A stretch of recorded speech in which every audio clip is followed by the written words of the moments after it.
Hello, आज चाहिँ हामी दुखीको जिन्दगीको सुटिङमा आएको, तर एउटा फाइटको सिन गर्ने चौर नभेटेर हामी होइन लोकेसन एक ठाउँ चौर त हेरेको थियो, तर त्यो चौर चाहिँ किनभने आज पिकनिकको कारणले गर्दाखेरि चाहिँ त्यहाँ नै अलिकति असम्भव हो। र अहिले चाहिँ हामी ठ्याक्कै यो कालु पाँडेको एउटा डाँडाभन्दा मुनिपट्टि छौँ, तर अझ पनि हामी अलमलमा परिरहेको छौँ। किनकि अब हाम्रो गुन्डाहरू उहाँहरू हुनुहुन्छ, हाम्रो बहिनी उहाँलाई नै चाहिँ किडन्याप गरेर लगेको सिन थियो, तर पनि पाइएन। र हाम्रो यो नागरजुङ नगरपालिका वडा नम्बर 8 को यो चाहिँ नि चन्दागिरी र नागरजुङको बिचको सेन्टर यो हामी झ्याङ्गलेटी भन्नेमा हाम्रो यो सुटिङ गर्न आइरहेको छ भने आज यो कुरा आम दर्शकहरूलाई जानकारी दिनै पर्छ। झ्याङलेटीमा त झ्या मात्रै हुने रहेछ त। झ्या मात्रै हो नि, यो त टावर हो नि। आज शनिबार भएको भएर चाहिँ झ्या भएको नि फेरि।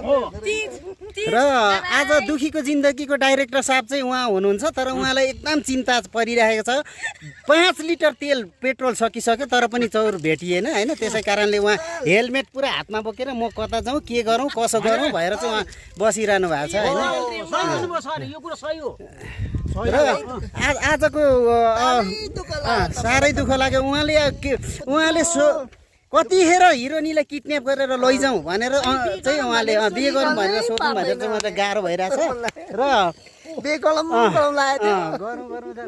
लागिरहेछ। र अब हजुरलाई पनि केही भन्नु छ, यसो 2-4वटा शब्द राखिदिइराख्नु न होइन, केही छैन भन्नु। ल हजुर सर, अब यो चाहिँ नि हाम्रो आजको सिरियल एकदमै राम्रो बनाउनु पर्ने छ। आज गुन्डाको सिन हो यो, गोलुडनलाई जे पनि हुनसक्छ आज।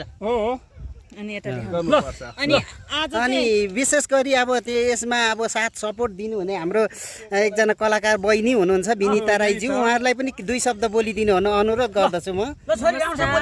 मेरो नाम भनेको के रे विनिता राई। यो बाबासँगै हुनुहुन्छ नि बाबा? मेरो बुवा हुनुहुन्छ, तर आमा हराएको भएर चाहिँ आज सुटिङै गर्न पाएन। अब एउटा राम्रो आमा तिमीले खोज्नु पर्छ नि छोरी है, तिमीलाई पनि माया गर्नु पर्यो नि। अब चाहिँ आमा खोजेर मेरो बाउ छिट्टै ल बाउ र मेरो चाहिँ छिट्टै आउने। भनेपछि अहिलेसम्म उहाँ अधुरो हुनुहुन्छ, आमा बिना हुनुहुन्छ। ल छोरी यत्रो भइसक्यो नि, आमाको पत्तो छैन त। आमा नभएर कम रोएर बसिरहनु भएको छ। बाबाको मर्का मेरो छोरीले बुझिन्। भनेपछि बाउको आफ्नो पीडा वेदनाहरू चाहिँ छोरीले अब बुझेर चाहिँ अब छोरीले आमा खोजिदिनु पर्यो भन्ने हजुरको चाहना चाहिँ अब छोरीले त ज्वाइँ खोजेर गयो। होइन छोरी पहिला चाहिँ आमा खोजिदिनु पर्छ है। छोरी पहिला आमा खोजिदिने अनि ज्वाइँ खोज्ने भएर यो चतेरी बाउको। अब चाहिँ हामी यो सुटिङको क्रममा अब